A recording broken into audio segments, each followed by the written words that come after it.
এই ইসলামী আন্দোলনের তারা আমাদের শাপলা চত্বরের ওই সময় আমাদেরকে সরকারের তুপের মুখে ফেলে আমাদের উপর নির্যাতন নিপীড়ন হইতেছে। ওই অবস্থায় যারা প্রেস ক্লাবে সাংবাদিক সম্মেলন করে, বিবৃতি দিয়ে স্বরাষ্ট্রমন্ত্রীর সাথে যোগাযোগ করে, এসপির সাথে যোগাযোগ করে, হেফাজত থেকে দূরে সরেছেন, তারা এবং তাদের আন্ডা বাচ্চা হেফাজতে আসতে পারে। ইসলাম, নিজাম ইসলাম পার্টি, খেলাফত মজলিস, বাংলাদেশ খেলাফত মজলিস, এই দলগুলি হেফাজতে ইসলামের সূচনা লগ্ন থেকে, প্রতিষ্ঠা লগ্ন থেকে হেফাজতে ইসলামের সাথে অন্তর্ভুক্ত ছিলেন। ইসলামী আন্দোলন বা তখনকার শাসনতন্ত্র আন্দোলন ওইভাবে জড়িত নাই।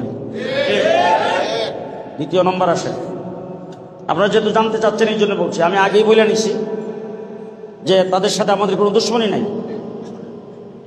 আল্লামা আহমদ শফি রহমতুল্লাহ আলাই, আপনারা জানেন, নির্বাচিত হোক অনির্বাচিত হোক, বাংলাদেশের একটা সরকার ছিল হাসিনার নেতৃত্বে, দিনের ভোট রাতে করে হোক ছিল, সেটা গঠনতান্ত্রিকভাবে গেজেট অনুযায়ী।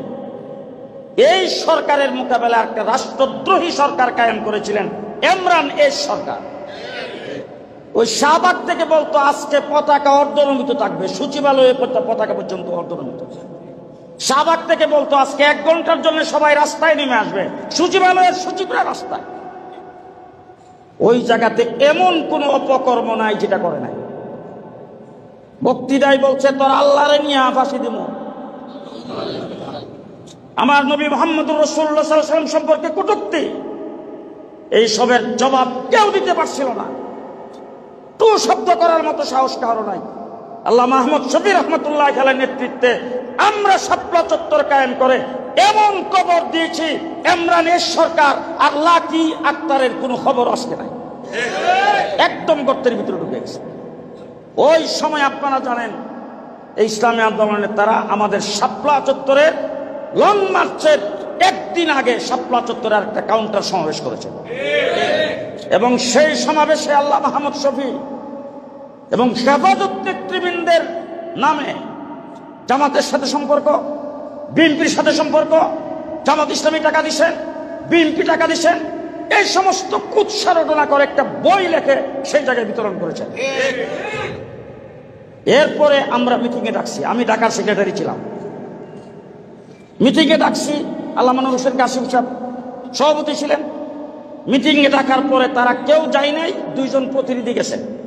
ওই শাপলা চত্বরের প্রায় 10-15 দিন আগে যাইয়া 2 জন প্রতিনিধি প্রথম মিটিং শুরু হওয়া লগ্নেই দাঁড়ায় বলছেন, আমাদেরকে আমাদের কেন্দ্রীয় প্রতিনিধি আপনাদের কাছে প্রতিনিধি হিসেবে পাঠাইছেন একটা কথা বলার জন্য। আগামী 3 তারিখ না 4 তারিখ তাদের সমাবেশ ছিল। ওই 4 তারিখের আগে আমরা অন্য কোনো দিকে মুভ করতে পারবো না, কিছুই করতে পারবো না। 4 তারিখের পরে আমরা সিদ্ধান্ত নেব হেফাজতের আপনারা যে সমাবেশ ডাকছেন সমাবেশ আমরা আসবো কিনা, কি করব, 4 তারিখের পরে সিদ্ধান্ত নেব। এ কথাটা আপনাদেরকে জানিয়ে দেওয়ার জন্য বলছেন। এ কথা জানায় তারা চলে গেছে। 4 তারিখের তাদের সমাবেশের পরে যখন আমরা মিটিং ডাকছি তখন তাদের 2 জন আসছেন, উল্লেখযোগ্য 2 জন। আসার পরে যখন তাদেরকে বইয়ের কথা বলা হইল তখন বললেন এই আল্লাহ বিল্লাহ তাআলা, এই সমস্ত আমরা জানিও না, কে লেখছে, কোথা থেকে লেখছে।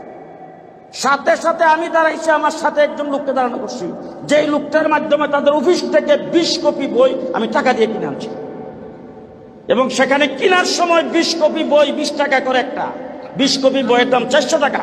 সেই 400 টাকা মধ্যে আমার এই লোকটা বলছেন যে 20 কপি একসাথে নিচ্ছি, কিছু কম নেন না। কলার এটা ইসলামী আন্দোলনের ফান্ডে জমা হবে, আপনি একটা ইসলামী আন্দোলনের কাজে লাগবে, 20 টাকা বেশি দিলে অসুবিধা কি।